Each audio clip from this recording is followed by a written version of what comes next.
प्रसिद्ध उद्योगपती गौतम सिंघानिया आणि माजी क्रिकेटपटू रवी शास्त्री यांनी श्री साईबाबांच्या समाधीचं दर्शन घेतलं.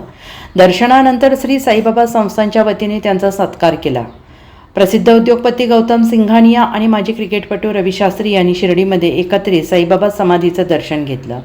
क्रिकेटमध्ये अनेक बदल होतील, मात्र साईबाबांच्या दर्शनाचा आनंद कधीही बदलत नाही. मी जगभरात जिथे जातो तिथे साई भक्त भेटतात, हा बाबांचा महिमा आहे, असं गौरव उद्गार रवी शास्त्री यांनी काढले. उद्योगपती गौतम सिंघानिया आणि रवी शास्त्री हे दोघे निस्सीम साई भक्त आहेत आणि या दोघांनी शिर्डीच्या साई दरबारी हजेरी लावली. यावेळी साईबाबा संस्थांच्या वतीने शाल आणि साईबाबांची मूर्ती देऊन त्यांचा सत्कार करण्यात आला. तर शिर्डी ग्रामस्थांनी खास येवला पैठणीपासून बनवलेला फेटा बांधून मराठमोळ्या पद्धतीने दोघांचा सत्कार केला. मी क्रिकेट सामन्यांच्या निमित्ताने जगभरातील विविध देशांमध्ये फिरतो, त्या ठिकाणी मला मोठ्या संख्येनं साई भक्त भेटतात.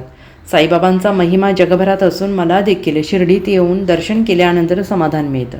क्रिकेटमध्ये अनेक बदल होतील, खेळाडू बदलतील, मात्र साई दर्शनाचा आनंद बदलणार नाही, असं रवी शास्त्री यांनी म्हटलंय. प्रसिद्ध उद्योगपती गौतम सिंघानिया यांनी सुद्धा साई दर्शनानंतर समाधान व्यक्त केलंय. संस्थान कर्मचाऱ्यांच्या ड्रेस कोडसाठीचा रेमंड कंपनीच्या कापड खरेदीचा प्रस्ताव अनेक वर्षांपासून प्रलंबित आहे. देशातील प्रत्येकाला रेमंडचा कपडा हवाय. रेमंड हा देशातला ब्रँड असल्याचा आनंद होत असल्याचं सिंघानिया यांनी माध्यमांशी बोलताना सांगितलं आहे. Bureau report, SBN Marathi, Shirdi.